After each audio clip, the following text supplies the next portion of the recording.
मैं HK ideal से शाहिद हुसैन, ठीक है। समूचे का सेकेंड पार्ट लेके आया हूँ। आप लोगों ने फर्स्ट पार्ट को बहुत ही प्यार किया, ठीक है, और उम्मीद है कि इस पार्ट को भी आप लोग ध्यान से देखेंगे और सीखेंगे और समझेंगे और पढ़ेंगे, ठीक है। तो पेन कापी साथ में ले लीजिए, नोट भी करना है, साथ में नोट करते हुए हमको चलना है, ठीक है। हाँ, जहाँ आपको लिखने की आवश्यकता होगी आप वीडियो पॉज कर लीजिएगा, ठीक। चलिए, आज हम लोग पढ़ने वाले हैं पार्ट 2 में समुच्चय का निरूपण पढ़ने वाले हैं। निरूपण, समूचे का निरूपण पढ़ने वाले हैं, ठीक है। वो समुच्चय को 2 विधियों द्वारा निरूपित किया जा सकता है। कौन कौन सी विधि?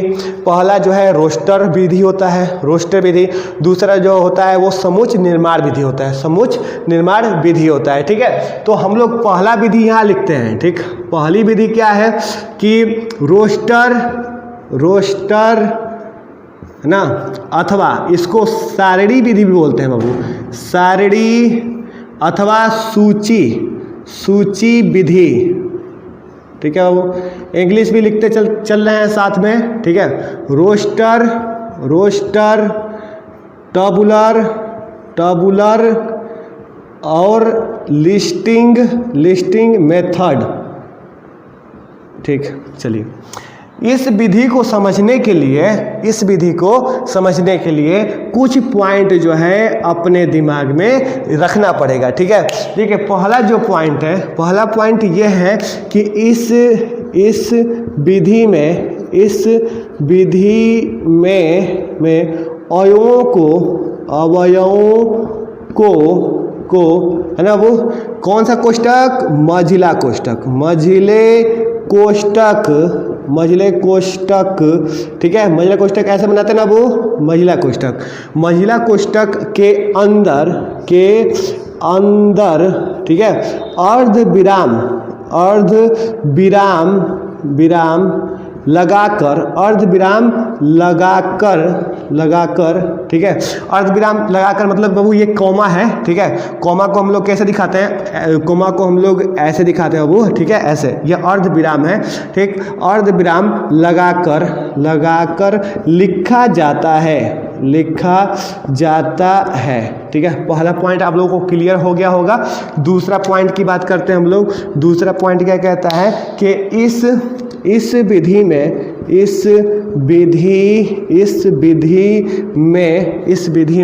ना अवयव की पुनरावृत्ति नहीं होती है, पुनरावृत्ति नहीं होती है। यानी कि किसी भी अवयव को हम लोग दोबारा नहीं लिखेंगे, सिर्फ एक ही बार लिखेंगे, ठीक है। चलिए बाबू, तीसरा देखिए, इसमें तीसरा क्या कहता है हमसे पॉइंट, उस पॉइंट को समझते हैं हम लोग, ठीक है। देखिए बाबू, इस विधि में अवयवों को लिखते समय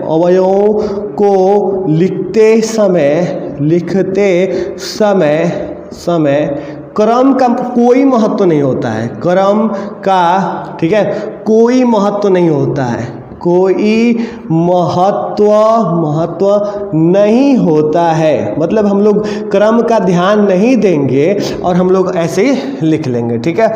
चलिए बाबू, एक एग्जाम्पल हम लोग समझते हैं, ठीक है। वो एक एग्जाम्पल हमारे पास छोटा सा एग्जाम्पल है, ठीक है, और वो अपने स्कूल पे ही एग्जाम्पल है। देखिए, शब्द, ठीक है, क्या वो SCHOOL, शब्द स्कूल के अक्षरों का समुच्चय अगर बनाना पड़े हमको, अक्षरों का समुच्चय, ठीक है, अक्षरों का समुच्चय लिखना पड़े हमको, तो क्या लिखेंगे वो?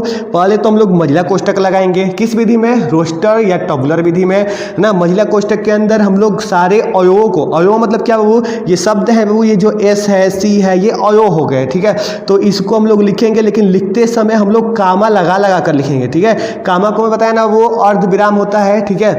तो ये हम लोग कामा लगा कर, S लिखे, फिर C लिखे कामा, H लिखे कामा, O लिखे कामा, ठीक है। 2 बार O आया है ना, तो 2 बार ओ नहीं लिखना है, सिर्फ एक ही बार ओ लिखना है, ठीक है। क्योंकि मैं यहाँ पे लिखा हूँ, स्पष्ट लिखा हूँ कि इस विधि में अवयव की पुनरावृत्ति नहीं होती है, ठीक है।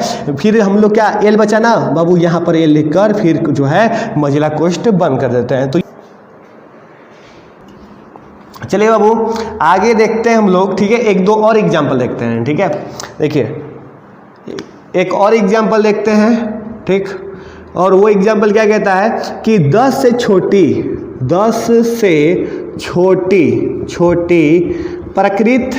प्राकृत संख्याओं का समुच्चय बनाना है हमको, समुच्चय बनाना है, ठीक है। 10 से छोटी प्राकृत संख्याओं का समुच्चय बनाना है। चलिए हम लोग क्या बताया मैंने कि भाई मझला कोष्ठक लिखना पड़ेगा, और मझला कोष्ठक में हम लोग जो है अब देखेंगे कि क्या क्या लिखना है हमको। 10 से छोटा लिखना है और प्राकृत संख्या लिखना है। मैंने प्राकृत संख्या बताया था वो कि जो 1 से शुरू होता है वो प्राकृत संख्या होता है, ठीक है। तो यहाँ पर 1 हो गया, 2 हो गया, कामा 3 हो गया, कामा 4 हो गया, कामा बोलते चलेंगे लिखते चलेंगे, ठीक है। कामा 5 हो गया, 6 7 8 9, बस स्टॉप कर देंगे, ठीक है। देख रहे हैं ना, स्टॉप कर लिए 9। ये 10 से क्या हो गया, छोटी प्राकृत संख्याओं का समुच्चय हो गया, संग्रह हो गया, ठीक है। अब एक और एग्जाम्पल ले लेते हैं बाबू, एक और एग्जाम्पल से आपको मैं समझाता हूँ, ठीक। जैसे देखिए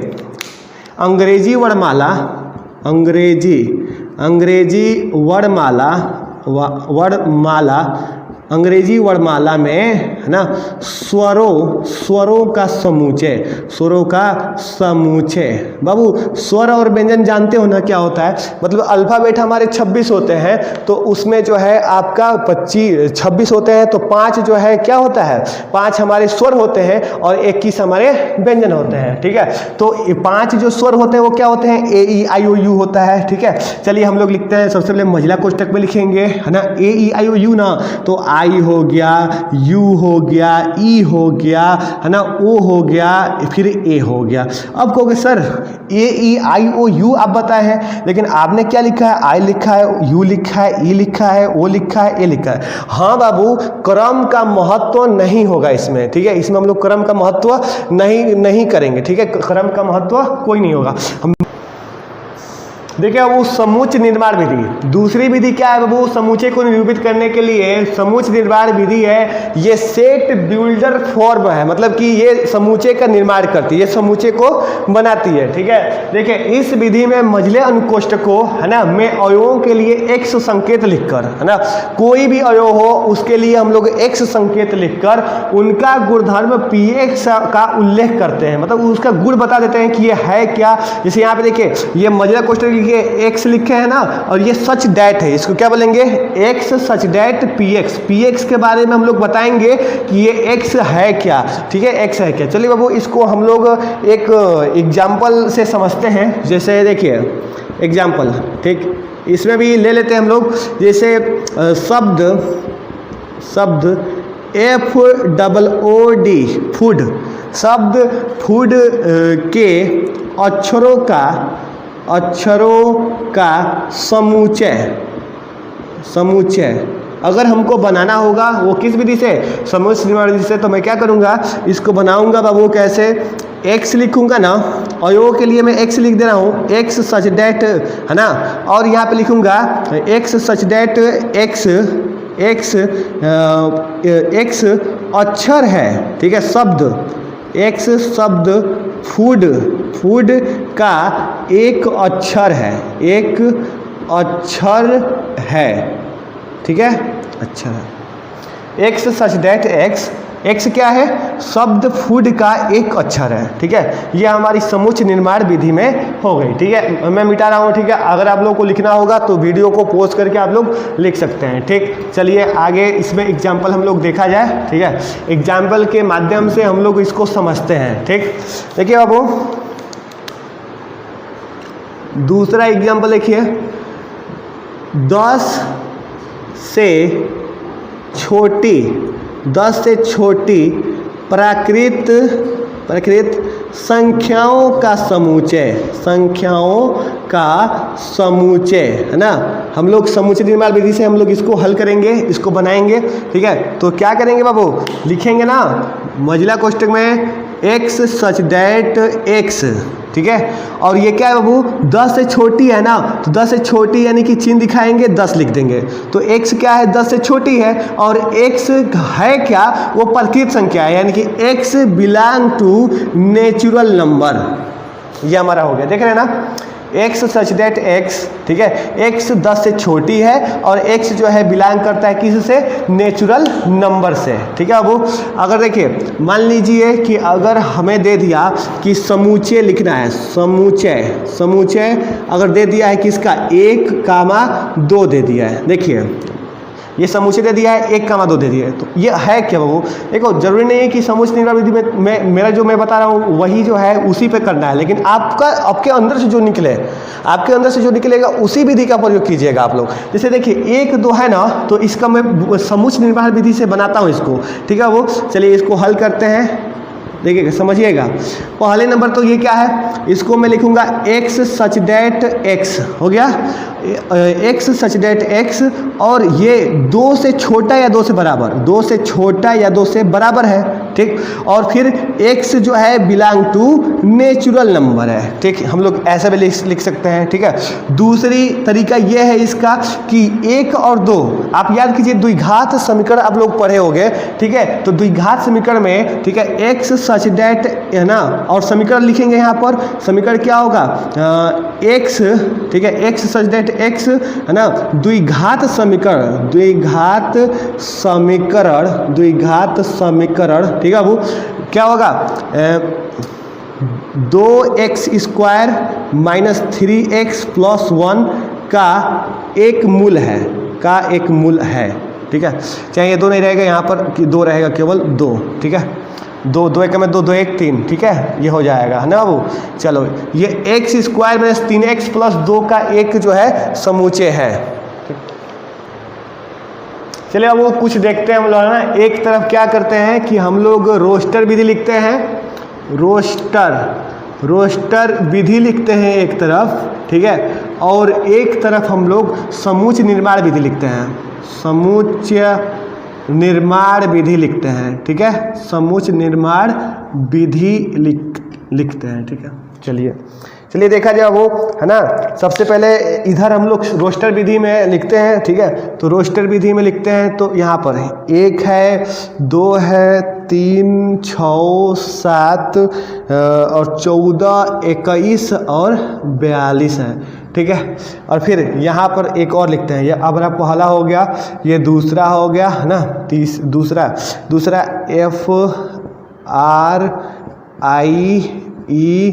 FRIEND, ठीक है, ये हो गया फ्रेंड, ठीक।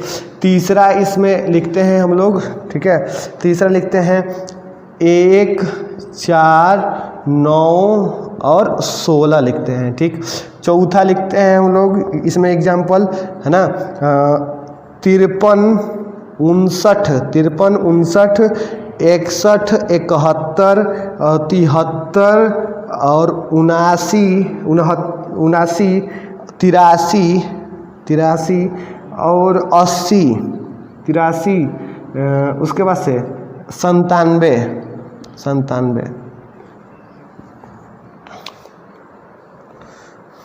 चलिए ठीक है, वो यहाँ पर समझिएगा थोड़ा सा,